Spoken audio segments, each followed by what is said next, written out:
Welcome to MMC news. 2 రోజులు విజయవాడలో ఉండి మన దగ్గర నుంచి కూడా ఒక 50 మంది మనుషులు తీసుకెళ్ళి అక్కడ సర్వీస్ చేయించాం. గతంలో విశాఖపట్నంలో ఏ విధంగా ఉదూరు తుఫాను వచ్చిందో అదేవిధంగా విజయవాడ ప్రాంతాన్ని కొంత ప్రాంతాన్ని కుదిపేసింది. ఇళ్లలో బాగా నీళ్ళు రావడం, మనుషులోకి నీళ్ళు రావడం. అయితే మన ముఖ్యమంత్రి గతంలో వైజాగ్లో చేసినటువంటి ఎక్స్పీరియన్సు వెంటనే రాత్రి 12 గంటలప్పుడు కూడా స్పందించి మన నాయకుడు 4 గంటలకి తెల్లారుజామున చేరుకొని మరి అందరినీ అన్ని జిల్లాల నుంచి ఆల్ డిపార్ట్మెంట్స్ని విజయవాడ పిలిపించుకొని సహాయ చర్యలు చేపట్టి 2 రోజుల్లోనే ప్రశాంత వాతావరణం చేసినటువంటి గొప్ప నాయకుడు మన ముఖ్యమంత్రి అని చెప్పని కూడా చెప్పక తప్పదు. ఎందుకంటే ఫీల్డ్లో ఆయనే పోయి అన్ని దగ్గర తిరిగి ముందు నేనున్నానని చెప్పేసి ఒక మనోధైర్యాన్ని కల్పించి అప్పుడే అన్ని జిల్లా కలెక్టర్లు కానీ అన్ని డిపార్ట్మెంటు అధికారులు కానీ మరి రంగంలోకి దిగి 2 రోజుల్లో ప్రశాంత వాతావరణం తెచ్చారంటే అది ఒక చంద్రబాబు నాయుడు గొప్పతనం అని చెప్పని కూడా చెప్పక తప్పదు. ఆయనే నడిచి అన్ని ప్రాంతాలు పర్యటించి అందరికీ చెప్పి బ్రహ్మాండంగా చేశాడు. స్వయంగా మరి పత్రికలు అందరూ కూడా చూసి ఉండొచ్చు. నిన్న రైల్వే పట్టాల మీద కూడా నడుస్తూ ఉన్నాడు.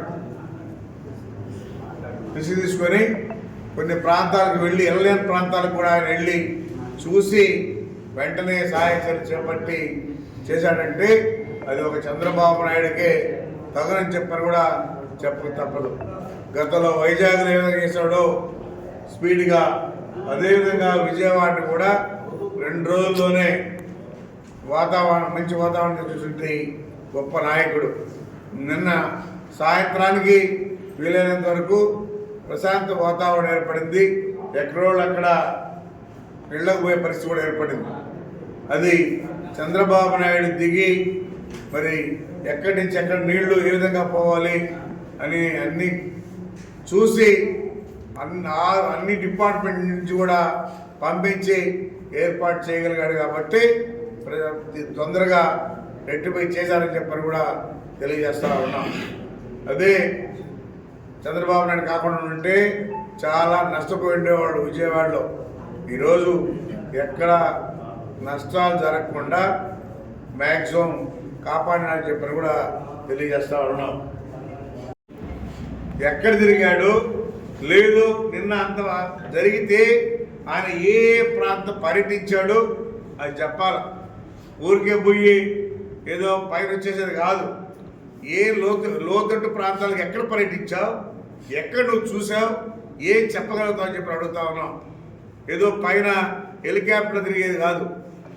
కింద నడిచి ప్రజల్లోకి వెళ్తే వాళ్ళ కష్టాలు తెలుస్తాయి. అదే మా నాయకుడు వాళ్ళ కష్టాలు చూసి కన్నీళ్ళు పెట్టుకున్నాడు. అది నాయకుడికి ఉన్నటువంటి లక్షణాలు. జగన్మోహన్ రెడ్డి హెలికాప్టర్ తిరిగిపోయి చెప్పేది కాదు.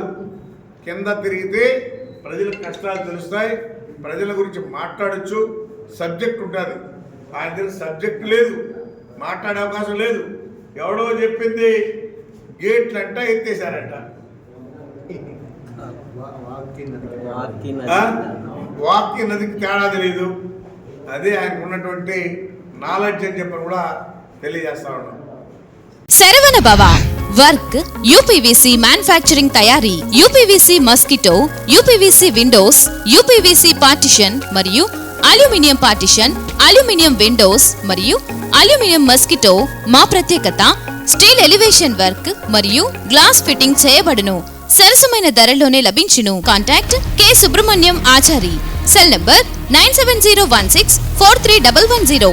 నెల్లూరు రోడ్ నాగమందిరం ఎదురుగా వెంకటగిరి టౌన్. శరవణ భవ.